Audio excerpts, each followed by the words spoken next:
लेकिन उनका हौसला हर चुनौती से बड़ा था। उन्होंने मां भारती की रक्षा के लिए अपना सर्वस्व अर्पित कर दिया।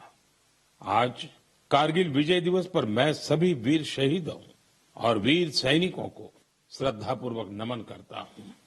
साथियों, आज का भारत अपने वीरों को सिर्फ याद ही नहीं करता, बल्कि नई पीढ़ी तक उनकी गाथा भी पहुंचाता है। इसी भावना से इस वर्ष एक विशेष शौर्य विजय यात्रा निकाली गई है। 14 जुलाई को दिल्ली के नेशनल वॉर मेमोरियल से शुरू हुई यह मोटरसाइकिल यात्रा द्रास के करगिल वॉर मेमोरियल तक पहुंचेगी। इसका संदेश है one ride, one nation, one salute. ये यात्रा हमें याद दिलाती है कि राष्ट्र के लिए दिया गया बलिदान कभी भुलाया नहीं जा सकता। साथियों, आज भारत अपने सैनिकों के साहस के साथ साथ अपनी तकनीकी क्षमता को भी लगातार मजबूत कर रहा है। कुछ दिन पहले भारतीय नौसेना में आईएनएस महेंद्रगिरी शामिल किया गया। यह आधुनिक जंगी जहाज भारत में ही डिजाइन किया गया है, भारत में ही बना है।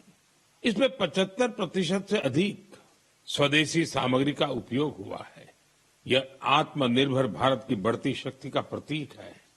इसी महीने डीआरडीओ ने Pinaka long range guided rocket का भी सफल परीक्षण किया।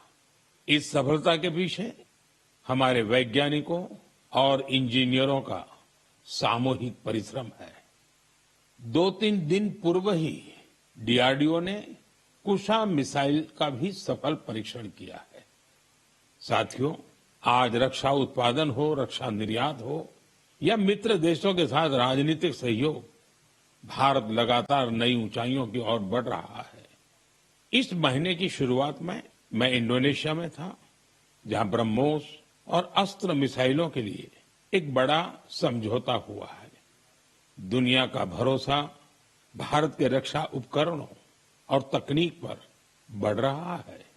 आइए इस करगिल विजय दिवस पर हम अपने अमर शहीदों को नमन करें और एक सुरक्षित, सक्षम और आत्मनिर्भर भारत के निर्माण का अपना संकल्प और मजबूत करें।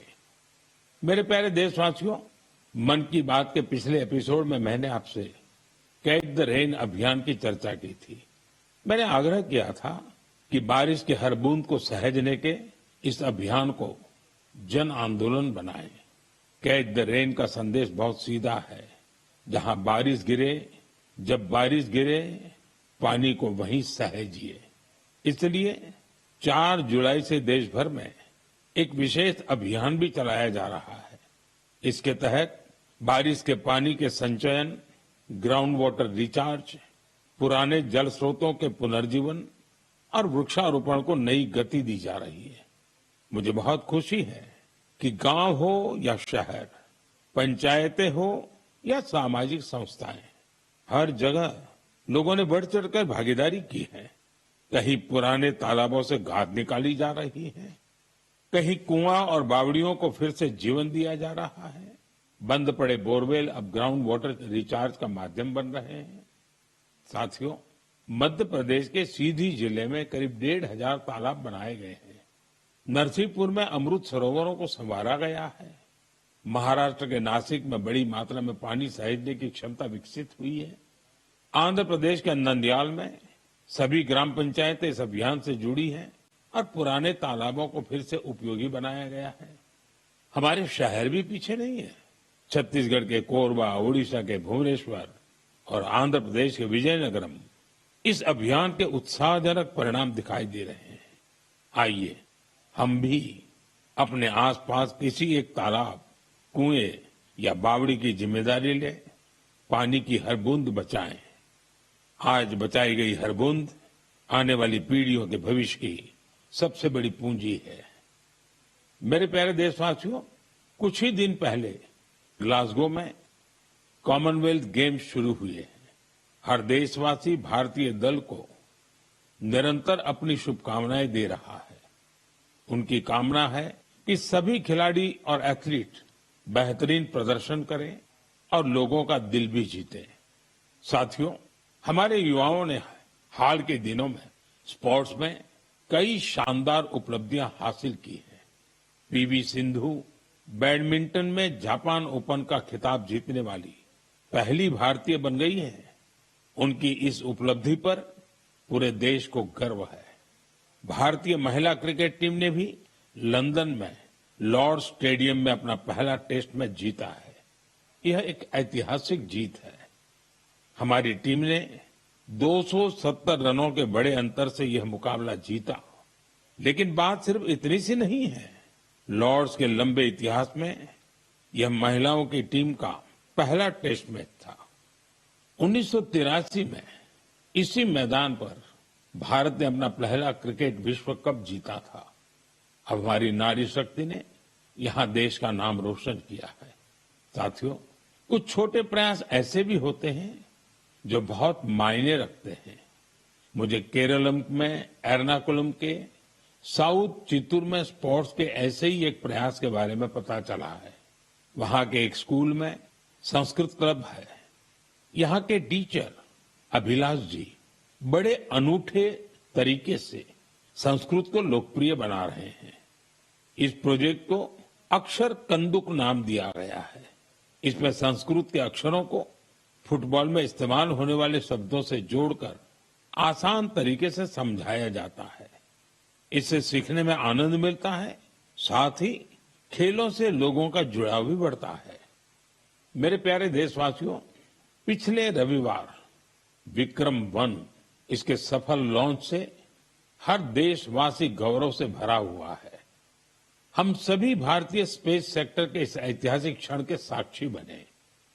ये प्राइवेट सेक्टर द्वारा विकसित भारत का पहला रॉकेट है।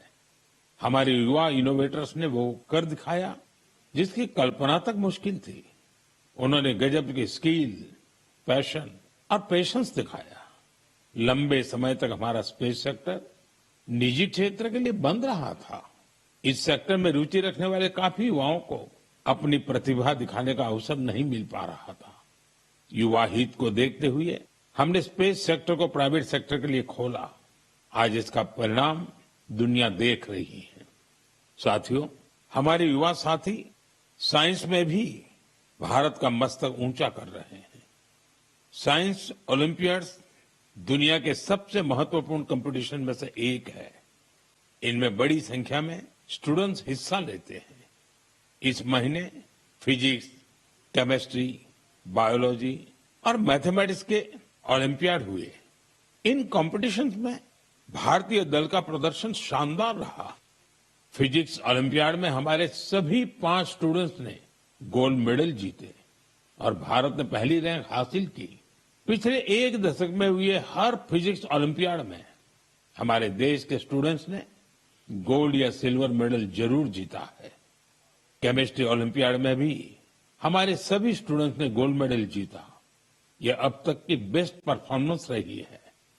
बायोलॉजी ओलंपियाड में भी हमारे सभी स्टूडेंट्स ने मेडल जीते। इनमें एक गोल्ड मेडल भी शामिल है। वहीं मैथमेटिक्स ओलंपियाड में हमारे स्टूडेंट्स ने 2 गोल्ड और 4 सिल्वर मेडल्स अपने नाम किए। मुझे देश की युवा शक्ति पर बहुत गर्व है।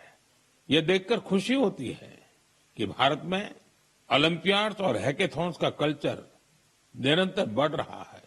मुझे विश्वास है कि देश के अधिक से अधिक युवा ऐसे फोरम्स में अपना इंटरेस्ट दिखाएंगे और भारत का परचम भी लहराएंगे।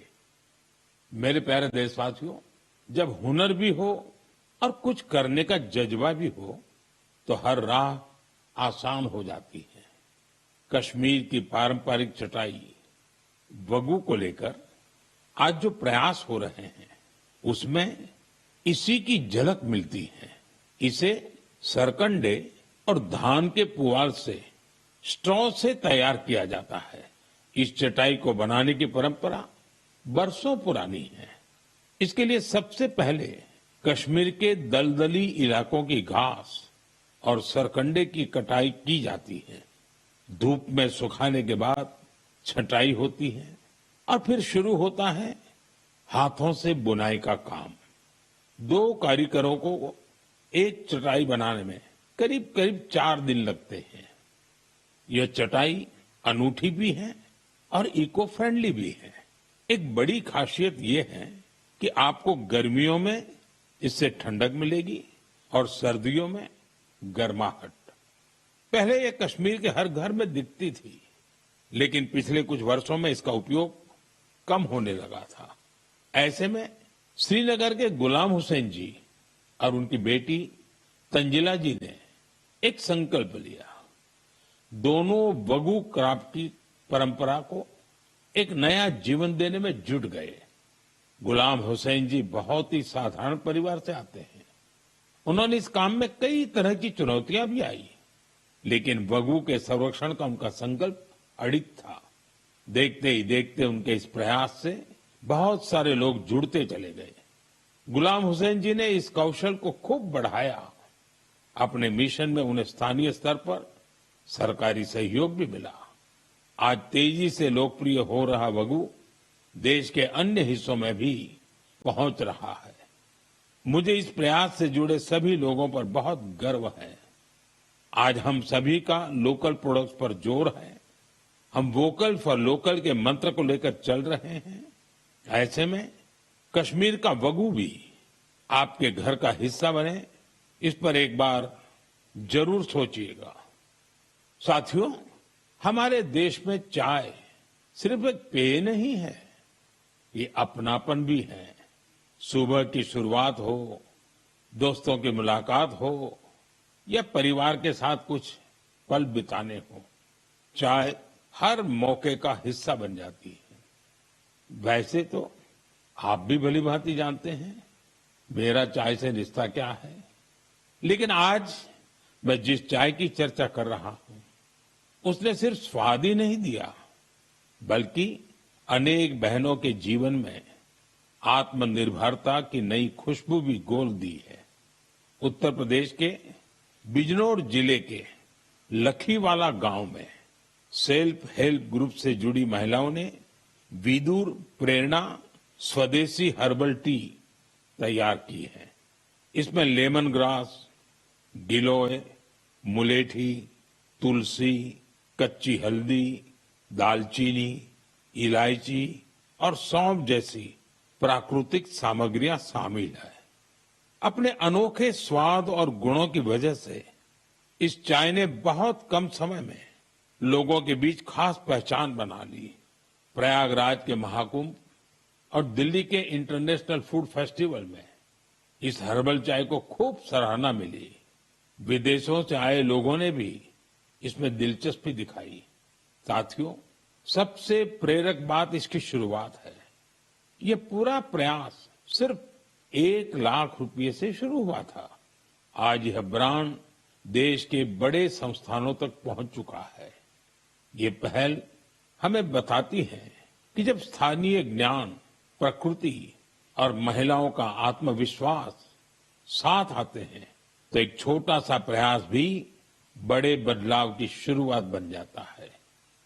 मेरे प्यारे देशवासियों, आज देश भर में एक पेड़ मां के नाम अभियान के माध्यम से लोग प्रकृति के प्रति अपना दायित्व निभा रहे हैं। जब समाज इस भावना से जुड़ता है तो बहुत सुंदर और प्रेरक उदाहरण सामने आते हैं। साथियों, अहमदाबाद में जन भागीदारी की अद्भुत शक्ति दिखाई दी है। भाड़ज क्षेत्र में 1 घंटे के भीतर 3.5 लाख से अधिक पौधे रोपे गए। इसमें 25,000 से अधिक लोग जुटे। स्कूली बच्चे, एनसीसी कैडेट्स, स्वयंसेवक और आम नागरिक सभी ने इस अभियान में हिस्सा लिया।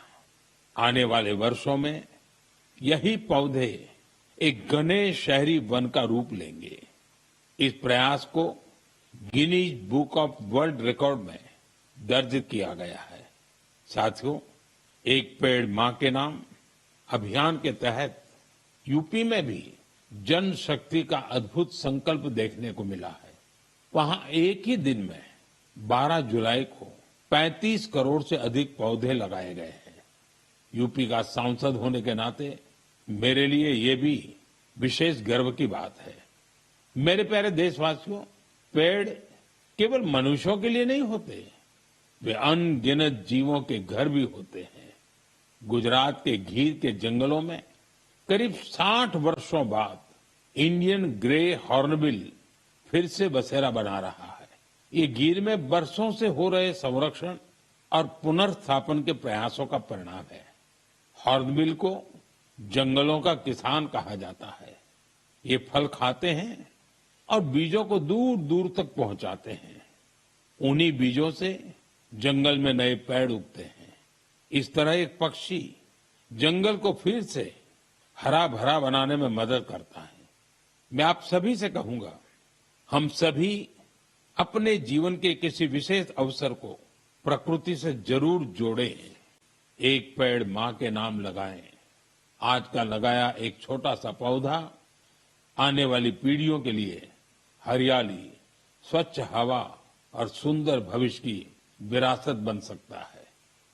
मेरे प्यारे देशवासियों, हम सभी जानते हैं कि आज प्लास्टिक प्रदूषण पूरी दुनिया के पर्यावरण के लिए बड़ी चुनौती बना हुआ है। सिंगल यूज प्लास्टिक का कचरा कई वर्षों तक प्रकृति को नुकसान पहुंचाता रहता है। इसलिए प्लास्टिक का सही निस्तारण बहुत जरूरी है। साथियों, बिहार के सीतामढ़ी में वेस्ट टू वेल्थ का शानदार उदाहरण सामने आया है। यहाँ कचरे की रिसाइकलिंग कर उससे आकर्षक बेंच बनाई जा रही है। एक बेंच तैयार होने में करीब 40 किलो सिंगल यूज प्लास्टिक खप जाती है। यह मजबूत, टिकाऊ और आरामदायक होने के साथ साथ इको फ्रेंडली भी होती है। इसे सरकारी स्कूलों, पार्कों और सार्वजनिक स्थलों पर लगाया जाता है। इसके जरिए लोगों में पर्यावरण संरक्षण को लेकर जागरूकता भी बढ़ रही है। इस प्रयास में स्थानीय इकाई के साथ ही जिला प्रशासन की महत्वपूर्ण भूमिका है। इससे स्थानीय स्तर पर रोजगार के अवसर भी पैदा हो रहे हैं। सीतामढ़ी का यह प्रयास हमें बताता है कि रिड्यूस, रीयूज और रिसाइकल आज केवल एक नारा नहीं, बल्कि हमारे जीवन का हिस्सा बनता जा रहा है। साथियों, आपको याद होगा, पिछली बार मन की बात में मैंने गणेश उत्सव की बात की थी। मैंने आग्रह किया था कि हमें अपने देश की मिट्टी से ही बने गणेश जी की पूजा करनी चाहिए। जो पीओपी से बने गणेश जी होते हैं या विदेश से आई गणेश जी की प्रतिमा होती है, उसके बजाय हमें देश की मिट्टी से बने गणेश जी को घर में स्थापित करना चाहिए। इस विषय पर अनेक लोगों ने मुझे संदेश भेजा है और अपने विचार रखे हैं। लोगों ने बताया कि उन्होंने मेरे आग्रह को अपनाया है। उन्होंने स्थानीय मिट्टी से तैयार होने वाले गणेश जी को स्थापित करने का संकल्प लिया है। लोगों ने लिखा है कि मन की बात में पहले इस पर चर्चा हुई, इससे उन्हें सही वक्त पर सही कदम उठाने में मदद मिली। मैं एक बार फिर अपना आग्रह दोहराता हूं। इस बार गणपति पूजा में देश की मिट्टी से बने गणेश जी को अपने घर पर स्थापित करें, उनकी पूजा करें। आपका ये प्रयास भी एक तरह से प्रकृति की ही पूजा होगा। मेरे प्यारे देशवासियों, अब मैं आपको एक ऐसे व्यक्ति के बारे में बताऊंगा जिनके बारे में सुनकर आपको बहुत गर्व होगा। एक ऐसे व्यक्ति जो साइंस और इनोवेशन के क्षेत्र में बढ़ चढ़कर काम कर रहे हैं, दुनिया में जिनकी पहचान बन रही है, लेकिन इसके बाद भी वो अपनी जड़ों से गहराई से जुड़े हुए हैं। अवसर मिलते ही वो अपनी मिट्टी का सम्मान करना नहीं भूलते। वो व्यक्ति हैं मणिपुर के डॉक्टर रोनाल्डो रेशराम जी। नाम उनका रोनाल्डो है, लेकिन काम से वो एक एस्ट्रोफिजिसिस्ट है। वे जापान में काम करते हैं और यंग गैलेक्सीज के एक विशाल समूह की खोज करने वाली टीम का हिस्सा रहे हैं। आप जानना चाहेंगे कि उन्होंने आखिर किया क्या है? दरअसल उन्होंने इस पूरे समूह का नाम मणिपुर की एक खूबसूरत झील से जोड़कर लोकटक प्रोटो क्लस्टर रखा है। लोकटक ताजे पानी की बहुत बड़ी झील है। लोकटक लेक में तैरती हुई फुमड़ी मिलकर एक अनोखा लैंडस्केप बनाती है। ऐसा लगता है कि विशाल समंदर में छोटे छोटे द्वीप तैर रहे हो। यूनिवर्स में ये यंग गैलेक्सीज भी एक विशाल संरचना का निर्माण करती है। आज मणिपुर की लोकटक केवल देश के मैप पर ही नहीं बल्कि विशाल ब्रह्मांड में भी अपनी चमक बिखेर